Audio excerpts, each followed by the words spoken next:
This is my appendicular muscles, lab practical, upper limbs, and girdles. So the first is the muscles that act on the scapula, which would be the trapezius, and the origin of this muscle is the occipital bone, which is that bone right there. It would also be the spines of C1, which is that vertebrae right there, and all of the thoracic vertebrae, which are these vertebrae in green right through there. The insertion would be the acromion and the spine of the scapula. So this acromion is that right there, and the spine is that part right there. I forgot the trapezius muscle is actually this muscle that goes right through there. The action, it really just depends on what is contracting. It can elevate the scapula, which here's your scapula right there. So you can kind of bring the scapula up, so it'd be like shrugging your shoulders. You can depress the scapula, so just bringing them down. And then adduct the scapula would bring them in like that. Bring them in medially. And all these can rotate the glenoid cavity, and the main rotation is upward, so just bringing the cavity, which is right there, the cavity that's right there, up. And a good example of this would just be like shrugging your shoulders, so you're just bringing your shoulders up. And it also can extend the head, which is bringing your head forward, kind of like tucking your chin into your chest. So the next muscle that acts on the scapula is the rhomboid major and minor. The major is here, and rhomboid minor is just slightly above it, right there. So the origin, first off, they're synergist to each other, so they kind of help each other out. The origin would be the spinous process of the C7 vertebrae, so that vertebrae right there. And then it would be the thoracic vertebrae 1 and through 5, so these right here that are already kind of outlined. The insertion is the medial border of the scapula, which is this portion of the scapula. And this muscle adducts the scapula, elevates it, and rotates the glenoid cavity. So to adduct the scapula, it kind of pulls it this way. As you can see, it kind of pulls it along the way as the muscle goes, so it slightly elevates the scapula. So when it does that, it contracts that muscle right there. It pulls this down. So it's kind of hard to see right here, but it pulls your scapula up into the middle, so this cavity right here is going to come down slightly. So that's the action of this muscle, and it also works to stabilize the scapula, so just kind of hold it in place.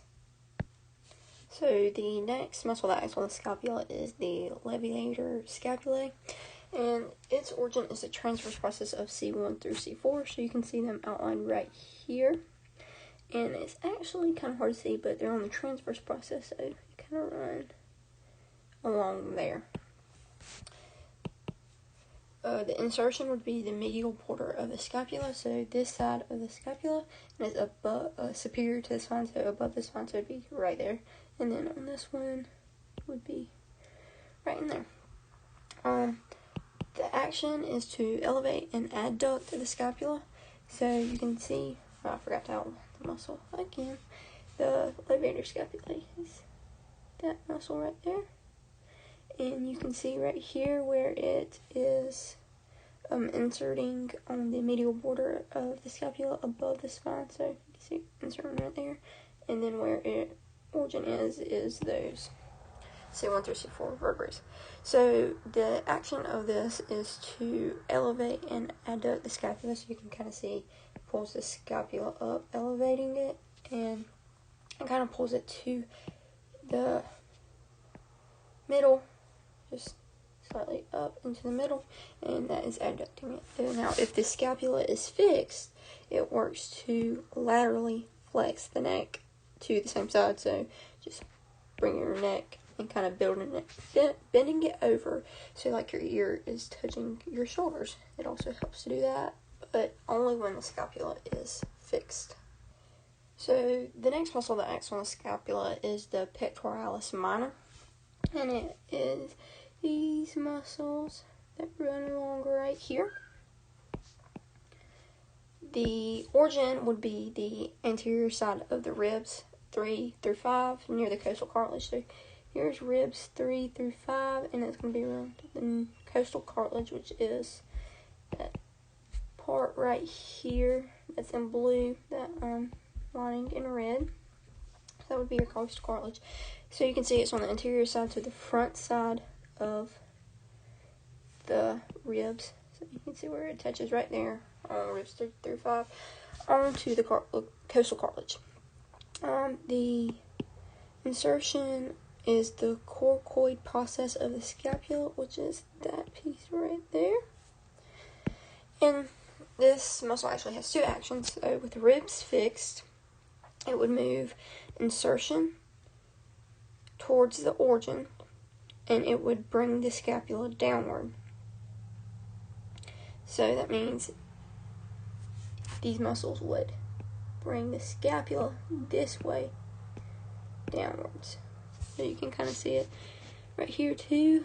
It would bring the scapula down because the ribs would be fixed, so they couldn't be moved. So it would move the insertion towards the origin, drawing the scapula downwards. Now, if the scapula is fixed, it would actually move the origin towards the insertion, and it would elevate the ribs. So if your scapula is fixed, which is up in here, it's not going to move.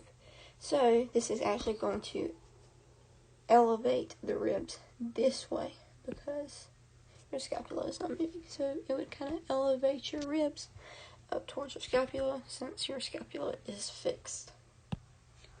Okay, so the next muscle is the serratus anterior, and its origins is from ribs 1 to 8, so these ribs that are already outlined, and it originates on the lateral side of these ribs, so kind of further away from your midline, so on this side of your ribs. As you can see right here, you can see the serratus anterior muscles kind of come up from these ribs right here. It's the best picture I could find out of this muscle. So you can kind of see them right here coming from the ribs. The insertion of this muscle is the border of the anterior scapula. So this border right here is the insertion, and the action of this muscle is to hold. It actually holds the scapula against the ribs, and it abducts the scapula, so it makes it where you can move your scapula kind of this way. So pretty much, it's kind of hard to describe, but it's just moving the scapula away from the midline. So that's the best way to think of it. It's just kind of coming out like that.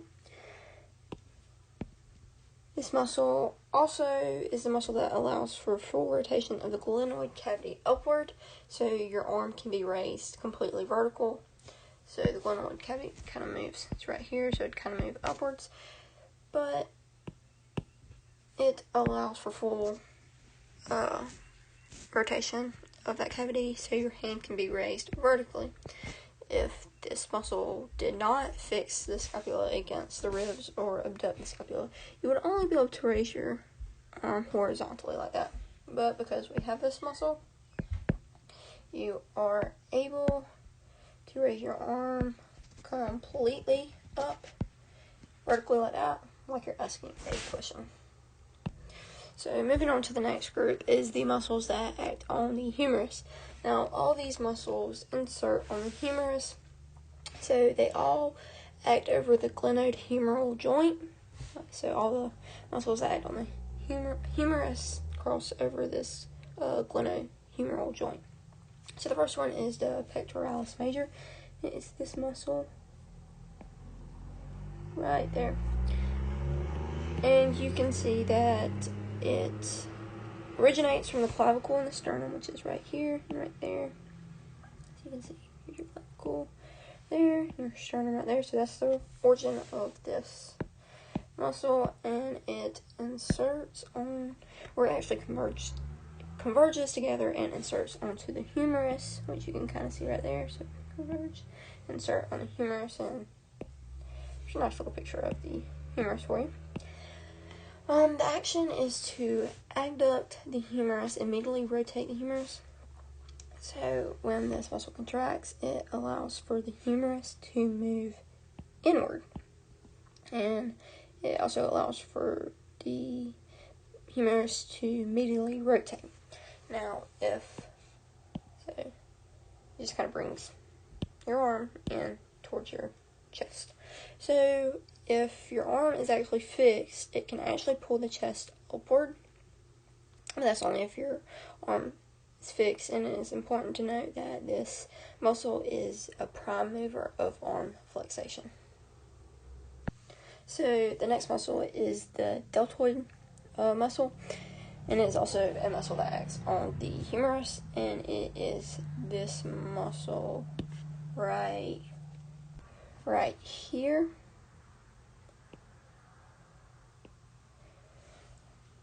So the origin of this muscle is the lateral third of the clavicle, the acromion, and the spine of the scapula. So the lateral third of the clavicle is just this outer part of the clavicle that's right there. So you can kind of see it right there. It'll just be that part of the clavicle right there. Also the acromion, which is this right here, and then the spine of the scapula, which is right there. So those are all the origins of this muscle. The insertions is the deltoid tuberosity of the humerus. So here's your humerus right here. My pen will work. Humerus right there. And the deltoid tuberosity is right there. So that's the insertion. Now the action of this muscle is to abduct the humerus. So it means it is able to pull this muscle is contracting, and it pull that way. So it allows for your arm to move kind of outwards, away from your body, away from your midline. And it is important to note that the deltoid is the prime mover of arm abduction. So the next muscle that acts on the humerus is the coracobrachialis, and it's kind of hard to see, and I couldn't really find a good picture, but it's kind of a muscle that right in here and goes up like that. So another way to see it is right here. So the origin of this muscle is the coracoid process, which is right there in blue. So that is the origin. The insertion is the humerus. So here is your humerus, and it's probably going to, it inserts like in the middle of the humerus, so probably somewhere right in there would be your more exact insertion. So having those two labeled, it's easy to see that this muscle, the coracobrachialis, would come down here about midway of your humerus, and then it just goes up towards your coracoid process of your scapula back in there. So that's kind of how that muscle runs and where it is. The action is to adduct the humerus. So this muscle would bring the humerus in towards the midline. So it's like bringing your arm, you see here, in towards your midline. So moving your arm to the center of your body would be the action of this. And it's also important to note that it is a weak humerus flexor because it only goes halfway down the humerus, touches halfway down your humerus. It is not a strong flexor, but it is still able to flex your humerus and bring it up, kind of like moving your shoulder up, almost like raising your hand, but really just focused on moving your shoulder up. So it's important to know that it is actually a weak humerus flexor. And it is also interesting because this certain muscle is named by its origin and insertion. Okay, so the next group of muscles that act on the humerus actually make up the rotator cuff muscle. So it's important to know that the rotator cuff muscles work together to rotate the humerus around its long axis. The rotator cuff muscles are made up of the supraspinatus, infraspinatus, subscapularis, and the teres minor. These four muscles, like I said, they work together and are able to rotate the humerus around its long axis, and they also stabilize the humerus. So it's also important to note that the supraspinatus, infraspinatus, and teres minor, which I'm going to go into detail in just a second, all work together and rotate the humerus externally or laterally. So they're the muscles that I'm about to go over, but that are right in here. So these three muscles rotate the humerus externally, just like that. So going into detail on the supraspinatus is the muscle that sits right above the spine. Right here you can see it. So it sits right there. So the origin is obviously the supraspinatus fossa of the scapula, which is this fossa right there. So that is the origin. The insertion is the greater tubercle of the humerus, which is right in here. So that would be the insertion of this muscle. So the action is to actually initiate abduction of the humerus. So it is moving away from the midline. So moving the humerus away from the midline. And this muscle also helps to stabilize the shoulder joint. So the next rotator cuff muscle and the muscle that acts on the humerus is the infraspinatus muscle. The origin of this muscle is the infraspinatus fossa of the scapula. So it is this part down in here. So that's its origin. Its insertion is also the greater tubercle of the humerus. So right there. The action of this muscle, or first, let me go back and show you where it is. This muscle, right there. So that is the infraspinatus muscle. The action is to laterally rotate the humerus, and it also stabilizes the joint. So to laterally rotate, this would come this way, muscles would contract that way, and it would allow for lateral rotation of the humerus. And this muscle, like I already said, stabilizes the shoulder. Now, this the infraspinatus actually has a synergist, which kind of just is a helper, I guess you could say, and it is the teres minor. So the next muscle that is also a part of the rotator cuff muscle and acts on the humerus is the teres minor. Now, this muscle is the muscle that you can kind of see where it runs right beside the infraspinatus. This muscle right here. So it's that muscle right there, right below the infraspinatus. So the origin is the lateral border or margin of the scapula, and it's on the posterior sides of the back of the scapula, which is shown right here. And it is the lateral margin. So right in here is the origin of the teres minor.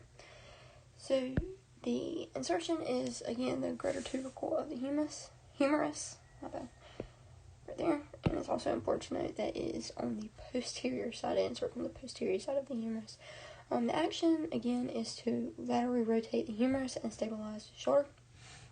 So it just comes down like this. That's what it tracks, and laterally or externally rotate your humerus. And like the infraspinatus was a synergist of the teres minor, the teres minor is a synergist of the infraspinatus. So these two muscles work together. So the next muscle of the rotary cuff muscles is the subscapularis. Now this muscle is actually located on the anterior side. So this muscle is the muscle that comes through right in here. It's really just the best way to describe it. It's kind of hard to find a picture of this muscle, but maybe once I explain the origin and insertion, it'll make a little bit more sense. So the origin is the subscapular fossa of the scapula, so or your origin. And the insertion is the lesser tubercle of the humerus, which is right there, beside the greater tubercle. So, and this muscle comes from here up to the lesser tubercle of your humerus. So you can kind of see here your scapula. I'll do that in a different color. So your scapula border right there, and this muscle runs up this subscapular fossa and attaches to the lesser tubercle of the humerus. So there's that muscle. Let me erase all this. So this muscle rotates the humerus medially or internally. So it pulls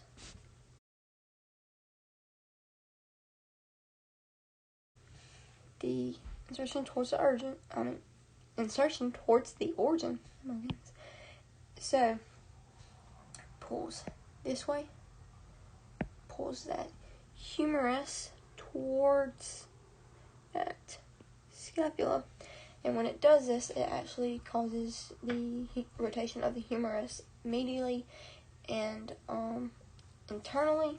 So it comes like that. So this muscle rotates the humerus medially and internally. Okay, so the next muscle that acts on the humerus is the teres major. And it is this muscle that is below teres minor. It's the muscle right there. This muscle originates from the posterior surface of the inferior angle on the scapula. So here's your inferior angle, and that is the posterior side of the scapula. So that's the origin. The insertion is the intertubercle groove or sulcus of the humerus on the anterior side to the front sides. Groove right there is your insertion, and this muscle works to adduct the humerus, extend the humerus, and medially rotate the humerus. Excuse me. So to adduct the humerus would bring this muscle would go that way, and it would bring your muscle towards the middle. So just come way. Humerus towards the midline. It also works to extend the humerus. So take your humerus and kind of think of bringing your hand backwards. So just taking your humerus and going backwards with it, and then immediately rotate the humerus is the other action. And to immediately rotate, we just kind of bring your humerus in towards your midline. It's also important to note that the teres major synergist is the latissimus dorsi, which I am about to talk about. Okay, so the next muscle that acts on the humerus is the latissimus dorsi, and it indirectly is attached to the spinous process of the lower six thoracic vertebrae and the lumbar vertebrae. So here your lower six thoracic and then your lumbar. and it attaches to the spinous process. So it would attach on this side onto the spinous processes. It's also important to note that it is originates from the last 3 or 4 ribs, which is shown right here, and the iliac crest of the pelvis right there.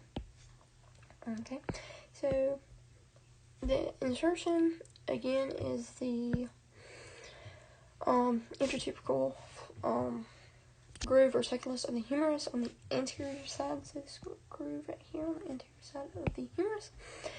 And like the teres major, it is it extends the humerus, adducts, and medially rotates the humerus. So once again, I forgot to label the muscle. That is my bad. It is the muscle that is right here. That is your latissimus dorsi. Okay. So it brings the humerus in towards your midline. So you can kind of see it comes in. So there it is adducting the humerus, and then it also works to extend the humerus. So you can just kind of think of taking your humerus and taking it back. So kind of like reaching your hand back or drawing back your hand, and it medially rotates the humerus.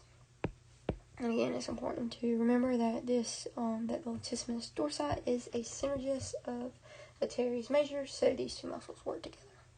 So moving on to the muscles of the arm, forearms, and hands. First one I'm going to start with is the biceps brachii, and it's a part of the anterior group of the upper arm. So let's start with biceps brachii is this muscle right there.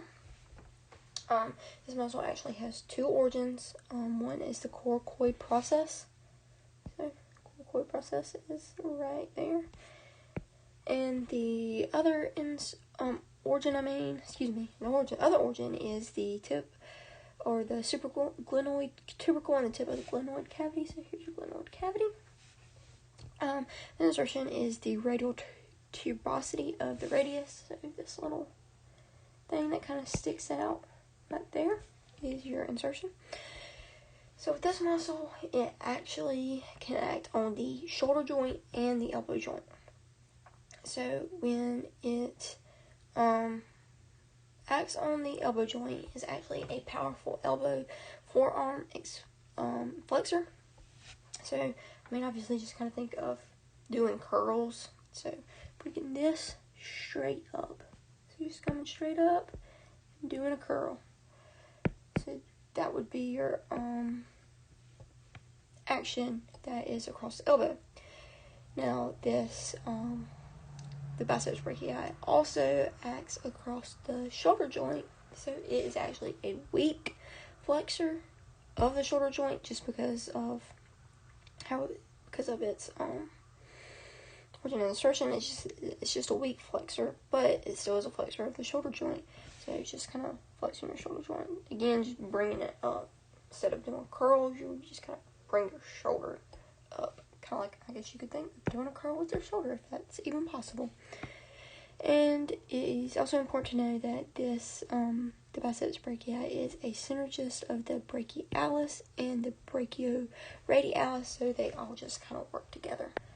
Okay, so the next muscle of the arm, forearm, and hand is the brachialis. And it's also it's in the anterior group of the upper arm. And it is this muscle that is behind your biceps brachii. So you can see your biceps right there. So this, the brachialis is actually the muscle that is behind your biceps. So that muscle right there. So again, I'm going to outline the biceps in green. Your biceps, and your brachialis would be this muscle right there behind it. So the origin of this muscle is actually the anterior humerus. So here is your humerus on the anterior side. That is your origin. The insertion is the coronoid process of the ulna. So here is your ulna right there, and your coracoid process or coronoid process is right there. So that is your insertion. Now, The action is a flexor of the forearm, so it crosses the elbow joint, and it is just, again, kind of like doing curls, just bringing your forearm up. Bringing your forearm up to your shoulder. It's kind of like the flexation of the forearm. And it's important to note that the brachialis is a synergist of the biceps brachii and the brachioradialis. So they all work together. It's also important to note that I forgot to mention in the last slide, the biceps brachii, the biceps brachialis and the biceps brachioradialis all flex, are all flexors of the elbow and forearm. So the next muscle of the arm, forearm, and hand is the brachioradialis, and it is also the anterior group of the upper arm. So the origin is the distal end of the humerus. So this end of the humerus is the origin. And the insertion is the radial styloid process, which is not on here. Oh, there it is. So styloid process.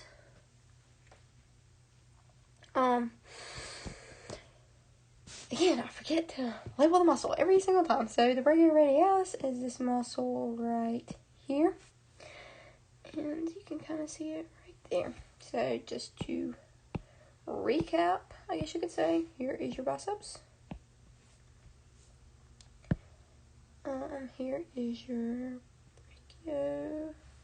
brachialis. There. And then your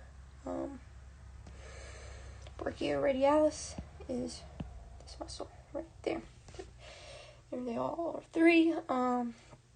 This is, again, it's a flexor of the forearm, so taking the forearm and bringing it up, so like you're still doing a curl. And again, they're the synergist of the brachioradialis is the biceps brachii and the brachialis. Okay, so the next muscles of the arm, forearm, and hand group are the forearm muscles, and it's the anterior group of forearm muscles. So the origin is the medial epicondyle of the humerus, which is right here, medial epicondyle, or it's the anterior surface of the radius and ulna, which you have your radius and your ulna right there, and just the anterior surface, which is shown. The insertion is on the carpals, metacarpals, phalanges, or palmar fascia. So your carpals are your wrist, your metacarpals, and your phalanges. So those are your insertions.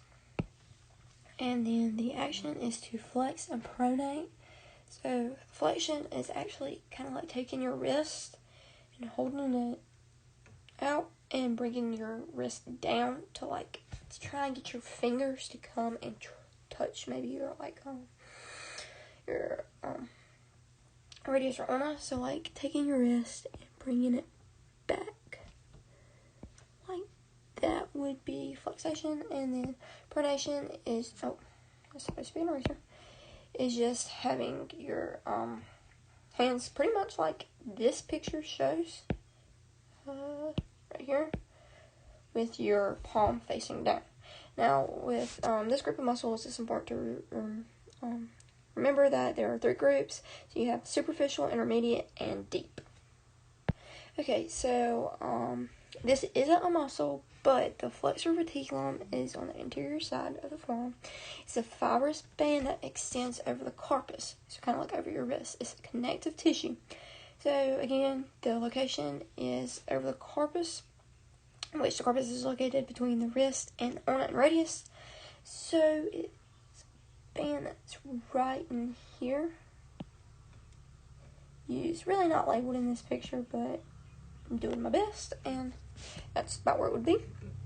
And it's important to remember that it's on the anterior side, so it's like palm up side because that's anatomical position. So your anterior side is your palm up side.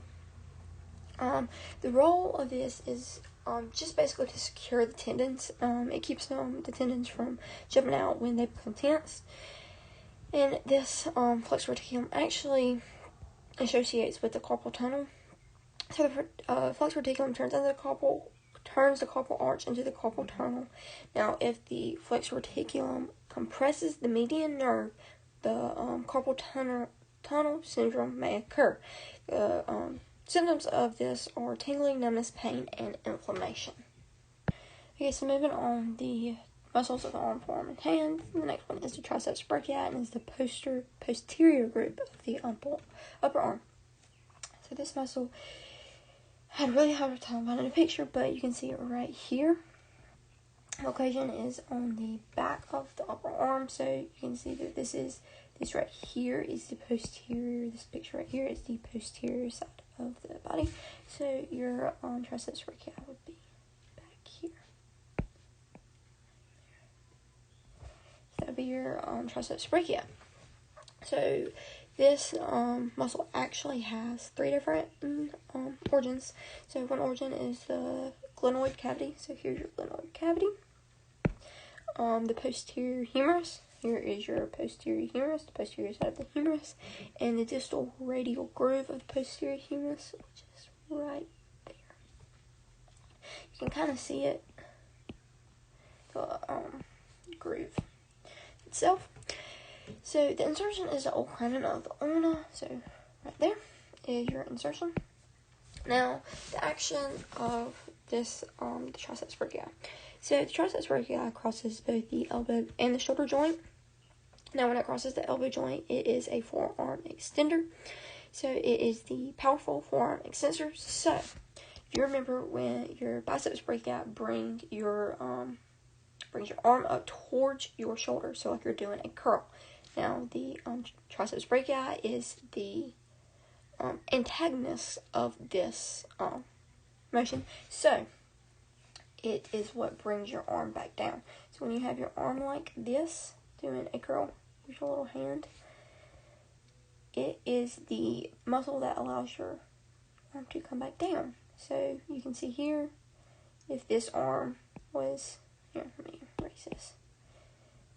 If this arm was up like this, here's your hand, it would be in flexation.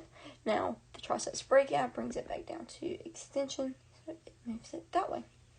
So that is the action of the triceps brachii across the elbow joint. Now, it also crosses the shoulder joint, so it is adduction of the arm, which moves it towards the midline. So if you think your arm is, say your arm is out like, here's your arm. If it's out like this, it starts out like this, here's your hand. So here's your arm. Adduction will move it in towards the midline. So that would be the adduction of the shoulder joint. So you can see this. This muscle crosses crosses 2 joints, the elbow joint and the shoulder joint, and both have different actions. It is also important to remember that this muscle helps stabilize the shoulder. So the next muscles of the arm, forearm, and hand are the forearm muscles, and these are the posterior groups. So the origin is a lateral epicondyle. So the lateral epicondyle would be right here, and the posterior radius and ulna, which is shown right here. That is the posterior side of both of those. And the insertion would be the carpals, metacarpals, phalanges.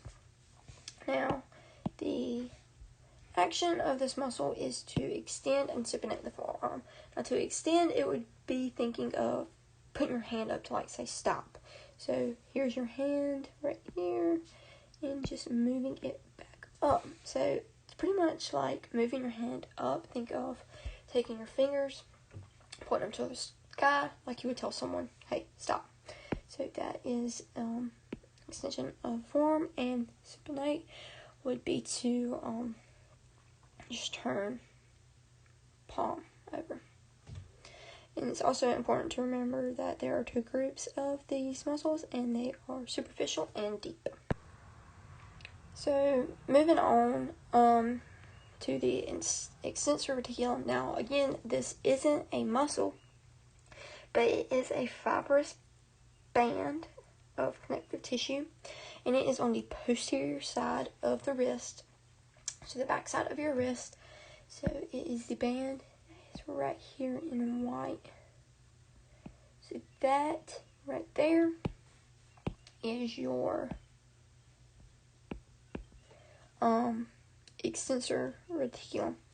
Now, the role of this fibrous band is to just secure the tendons and keep them from jumping out when they become tense. So moving on to the muscles of the hand, this is the posterior side of the hand. Wait. That is my bad. It is not the posterior side of the hand. I'm not sure why that is there. Okay, so now that I'm back on track, the thenar eminence is the midi portion of the thumb, as you can see right here. So it's just the midi portion, kind of pull your thumb, pretty easy to find. Now, this muscle controls the fine motions of the thumb. So, for one, it abducts the thumb, which is kind of moving away from the midline. So, oops, away from the midline. You can probably also move it closer to the midline. So, the muscle really just controls all the little fine movements of the thumb. So, it draws the thumb across the hand, makes where you can reach over across your hand and touch the other side of your hand. It allows you the ability to pick up everyday objects. Now, there are 3 muscles that make up the thenar eminence, and that's the opponentis pollis, the abductor pollis brevis, and the flexor pollis brevis. So, again, it's just this midi portion right here on the lower thumb is the thenar eminence. Now, moving on, the hypothenar eminence is the midi portion on the medial side of the palm. So it's the midi portion below your pinky finger. So it's just that portion right there. So pretty much the same idea, just on the opposite side below your pinky finger. So the action of this, again, is just to control the movements of the pinky finger. It allows the finger to move away from the hand. It allows you to bend your finger. Probably helps you pick up things. Although you don't use your pinky as much, it just helps with all those fine controlled movements of your pinky finger. Again, there are 3 muscles that make up this hypothenar eminence, and that is the opponens digiti minimum, the abductor digiti minimum, and the flexor digiti minimi brevis. So that is the end of my upper limbs and girdle muscles presentation.